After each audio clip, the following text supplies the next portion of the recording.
6h53, la question santé d'Europe 1, Thomas Soto. Jean-François Lemoine, on va plonger avec vous dans un monde sans odeur, celui dans lequel évoluent ceux qui ont perdu l'odorat. Qu'est-ce qui fait qu'un jour on se met à souffrir de troubles de l'odorat, docteur ? Vous aurez déjà remarqué que le nez bouché va avec tous les bobos de l'hiver. Mais nez bouché ne veut pas absolument, obligatoirement dire perte de l'odorat. C'est paradoxal mais réel.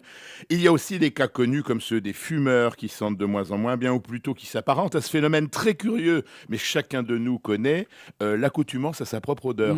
C'est une vraie curiosité de la nature, ça. Mais il n'y a pas une maladie bien définie qui entraîne la perte de l'odorat ? Il y a beaucoup de causes. Tout d'abord, les tumeurs et les traumatismes crâniens, et puis surtout l'âge. À partir de la naissance, Thomas, on perd 1% de ses capacités tous les ans. Faites le compte, le cinquantenaire perçoit moitié moins d'odeur que le nouveau-né. Ça fait déjà beaucoup. Alors, s'ajoutent des maladies comme le diabète ou le Parkinson, des causes toxiques comme certaines vapeurs, et je disais les tumeurs du cerveau et les malformations. Mais pour être réaliste, la première cause de très loin, c'est la présence de polypes au plus profond de notre nez. Alors ça, les polypes, on en entend beaucoup parler. C'est quoi exactement les polypes ? Un polype, la définition, c'est une tumeur bénigne dont le désagrément est l'espace qu'il occupe. Un gros espace dans le nez égale nez bouché, c'est élémentaire. Et c'est le cas des allergiques. Pour eux, il existe des anti-inflammatoires, d'application locale parfaitement capables d'améliorer les symptômes. Mais alors pourquoi ne pas tout simplement les enlever, ces polypes, docteur ? On s'en prive pas, Thomas, mais c'est une intervention chirurgicale, alors on réfléchit un petit peu avant. Les problèmes d'odorat ont aussi une autre originalité. Contrairement à la vision qui a des lunettes, l'audition qui a des prothèses, il n'existe pas d'appareil de remplacement pour l'odorat. Et pour savoir si un traitement s'impose, la médecine a mis au point ce qu'on appelle un olfactomètre. Un olfactomètre, c'est quoi ? Ça permet de mesurer l'odorat ? Oui, c'est surtout le déficit que vous pouvez avoir. Alors on vous propose de respirer 5 types d'odeurs, certaines désagréables, à des concentrations différentes, et l'appareil étalonne vos performances.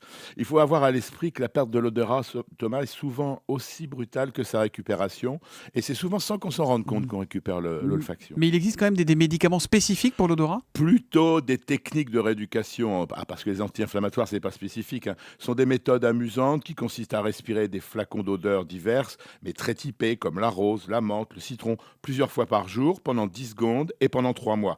C'est assez efficace et c'est très à la mode aujourd'hui, sans effet secondaire. On est d'accord que ça marche pas dans tous les cas, docteur, notamment pour ceux qui ont eu des opérations dans le cerveau. Ça servira à rien à ce moment-là, bien évidemment, parce qu'il y a en effet des traumatismes importants où les gens ne retrouvent, hélas, jamais leur odorat. Alors on aime bien sentir les bonnes odeurs et le parfum, mais d'un point de vue médical, l'odorat, ça sert à quoi ?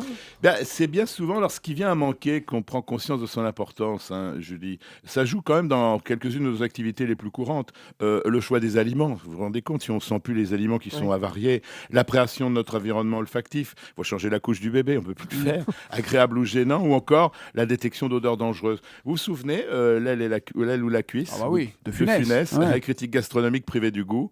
Imaginez qu'il arrive la même chose à notre ami Petit Renaud. Les femmes enceintes, elles ont plus d'odorat, sinon ça se développe, La femme enceinte, c'est une superwoman, donc elle développe beaucoup plus de choses.